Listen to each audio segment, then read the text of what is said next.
Hello mga busing mga madam. It's me again, ang inyong lingkod, driver na sweet lover, vlogger pa.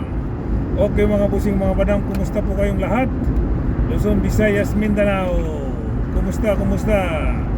Ito na naman ako ngayon ang magbibigay aloy sa mga kapwa kong PBBM at magbibigay sakit ng ulo sa mga didilis. Okay mga busing mga madam, good morning dyan sa inyo sa Pilipinas, Luzon, Visayas, Mindanao, at good day sa buong mundo. Shout out po sa buong mundo at shout out sa Luzon, Visayas, Mindanao, Philippines. Okay mga busing mga madam, please dalawin yung aking YouTube channel sa Eddie Makasilang po at mag-subscribe po kayo sa aking YouTube channel at please click niyo yung notification at pag nakita niyo yung all, tuldukan niyo lang po mga busing mga madam at nang makita niyo lahat ng mga in-upload ko doon. Sa aking FB, wala po akong sawang magpapasalamat sa inyo lagi sa aking mga minahal na mga followers. Please, sa mga hindi pa po nag-follow sa aking FB, please follow, like and share at mag-comment din po kayo at babasahin ko po mga busing mga madam. Okay, kumusta ang akong mga amiga din na sa Luzon, Visayas, Mindanao, na tanan na yung mga Bisaya. Mabuhay mo tanan o mabuhay ang mga Bisaya o mabuhay ang mga kapwa ko Pilipino. Okay mga busing mga madam, pag-usapan natin to si Cayetano mga busing mga madam kasi nag-file na po ng kaso at pinapapasagot na si Cayetano ng kanyang kaso pinail sa kanya ng ombudsman na obstruction of justice at cyber libel ang kaso niyang kakaharapin at marami pang iba pa. Okay, kapatong-patong na ang kaso nito ni Cayetano karma na to makakarma na sa tutulang. Tama lang na yun ang ginawa ng ombudsman kasi biruin mo pinatakas niya si Bato. O di tama lang yung kaso na obstruction of justice ang kaso niya at itong mga iba pang inaatake niyang mga senador at iba pang tao na kaso naman nito ay cyber libel. Okay? So yan, that's it. Tama lang maharap sa bagay, senador yan marunong namang lumusot yan. Nanguna, senador na attorney pa. So at least kahit malusutan niya at least mayroon siyang kaso, mayroon siyang nakapatong na kaso. Hindi na mabubura yun, di ba? Sa sobrang ingay kasi hanggang ngayon hindi tinitira niya pa rin ang kapwa niya mga senador. Di ba mga busing mga madam, tinitira pa rin niya ang kapwa niya senador, lalo na si Lacson binabanggit pa naman niya ito si Lacson na aso, di ba? So yan ngayon ang mangyayari kay Cayetano at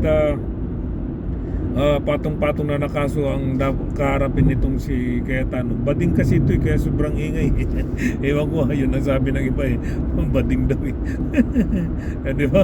So, sorry ka na lang Cayetano kung ano man ang mga nasabi ko naririnig ko lang din sa iba. Kung bading ka man, aminin mo na para tumahimik na yung mga tao. O di ba? Patay ka ngayon Cayetano, ang dami mong kaso, patong-patong na atin. Di ba? Obstruction of justice. Pero mo pinatakas mo si Bato. Alam mo na nga wanted yan sasabihin mo alam mo na nga wanted, pinatakas mo pa. O di patay ka ngayon. At ito pang isang balita mga busing mga madam. Ito namang COE ni Robin Padilla, kinasuhan na rin ng NBI. May subuhi na ng parating sa COE ni Robin Padilla kasi nga doon tumakbo si Bato sa bahay ng COE ni Robin Padilla di ba? May subuhi na rin. Tama lang. Good job sa NBI at good job sa ombudsman kay Boyeng Remulla.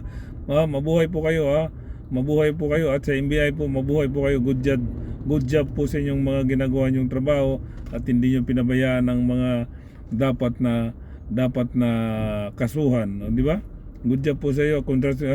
Congratulations sa mga ginagawa niyong mga NBI at ang ombudsman. Okay?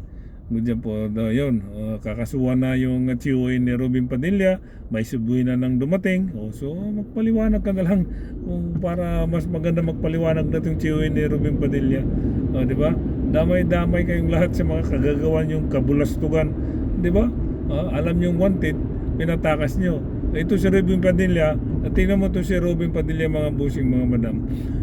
Gusto ni Robin Padilla pababain yung juvenile yung kaso ng mga bata, di ba? Yung incident na nangyari sa Leyte, sa Tacloban, Leyte. 'Di ba?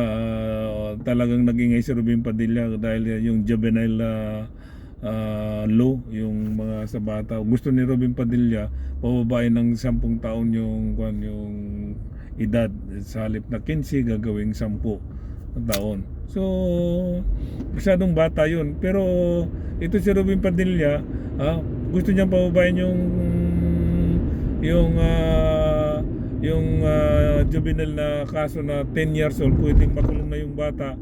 Pero yung 65 years old na si Bato de la Rosa, pinatakas niya, di ba? Sino man? Gago talaga to si Robin Padilla. Yung kaso ng mga bata na 15 years old pa baba, pwedeng ikulong, hindi makukulong, Pero ang gusto ni Robin Padilla, gawin niyang 10 taon yung edad ng mga bata. Pero yung 65 years old na si De La Rosa, pinatakas niya. Di ba? Napaka-unique, di ba? Sobrang talino nga to si Robin Padilla mga busing mga madam. Di ba? Napaka-unique talaga eh. Yung bata na 15 years old, pababain niya ang edad, gawin niyang 10 years old para makulong, at least makulong yung bata kung gumawa man ng kaso ng 10 years pataas, di ba? Pero 10 years pa baba, makaligtas, hindi makukulong. Yun ang gusto ni Robin, Pero yung kaso ni Bato de la Rosa na wanted, pinatakas niya sa edad na 65, pwede pala yun, patakasin niya. Di ba? Sira ulo talaga to si Robin Padilla mga busing mga madam Wala sa hulog di ba?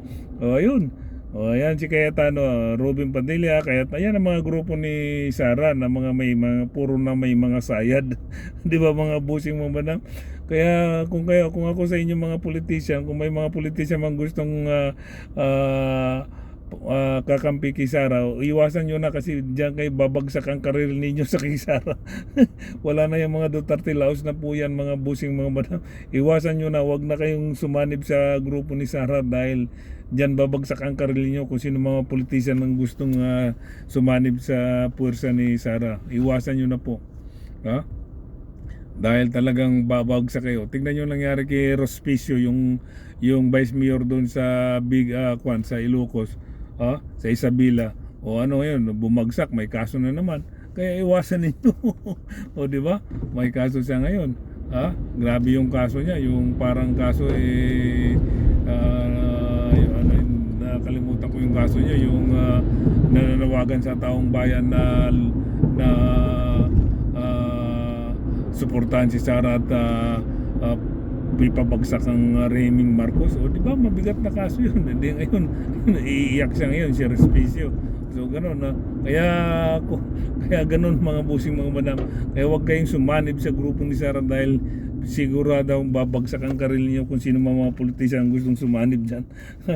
Okay mga busing mga madam, hanggang dito na lang po. Maraming salamat po sa inyo mga busing mga madam. Okay, sana po ang kapayapaan sa inyo ay sumasa inyo mga busing mga madam. Once again, maraming salamat po sa aking mga minahal na mga followers. Sa mga hindi pa po nag-follow sa aking FB, please follow, like, and share. At mag-comment din po kayo at babasahin ko mga mamaya. Okay. Once again, maraming salamat sa mga minamahal kong mga followers ko. Okay. O sa mga Bisaya din sa mga Bisaya, daghang kayong salamat sa inyo mga busing mga madam. Okay, bye-bye. Babu. Peace.